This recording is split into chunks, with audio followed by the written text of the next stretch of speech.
Salut, c'est Jonathan et je voulais t'encourager ce matin particulièrement. Accroche-toi en cultivant la joie. La Bible dit dans Proverbes chapitre 17, 22 qu'un cœur joyeux, c'est un excellent remède, mais l'esprit déprimé, ça mine la santé. La vérité, c'est que pour éprouver de la joie, il faut la cultiver. Et parfois, c'est pas évident, surtout dans un contexte aussi difficile que celui d'aujourd'hui. Alors, faut aller chercher la joie là où elle se trouve. Et crois-moi, il n'y a pas qu'un seul moyen d'aller la chercher. Dieu a pourvu pour nous à différentes sources. Mais plus que jamais, toi et moi, on doit communiquer ça et partager ça. Parce que c'est vrai, il y a des difficultés. C'est vrai qu'il y a des moments de tristesse très lourds. C'est vrai que la vie n'est pas simple, surtout en ce moment avec tout ce qu'on entend. Mais si tu cherches, tu trouves.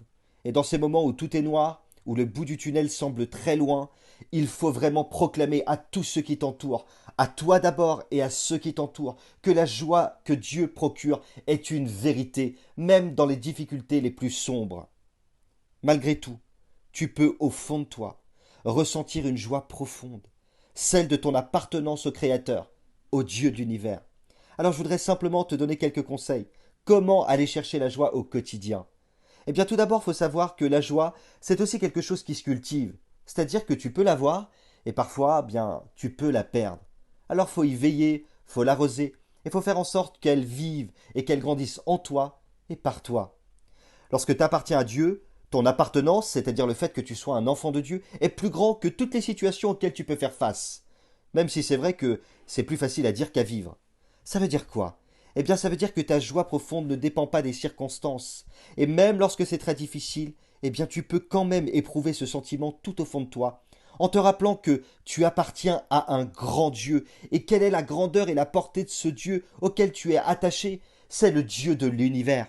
Enfin, de manière plus pratique, la joie fait partie du fruit de l'esprit. C'est donc dans la communication et dans la communion avec l'Esprit Saint que la joie se manifeste. Elle t'est communiquée surnaturellement par le Saint-Esprit lors de ta nouvelle naissance, mais aussi au quotidien, dans la relation que tu vas avoir et qui t'attache au Père des Lumières, le Dieu Tout-Puissant, en Jésus-Christ, par le Saint-Esprit. La relation avec Dieu, c'est-à-dire la prière, l'attachement, l'écoute de la parole de Dieu, la Bible, mais aussi la communion du Saint-Esprit, eh bien tout ça va permettre que cette joie ne soit pas simplement une vérité ou une théorie, mais qu'elle soit une profonde réalité pratique dans ton quotidien qui te protège comme un remède contre l'anxiété et les difficultés. D'où l'importance eh bien, de cultiver la joie au quotidien. Dieu a pourvu pour ça, crois-moi, c'est possible et n'oublie pas, il a mis son potentiel en toi.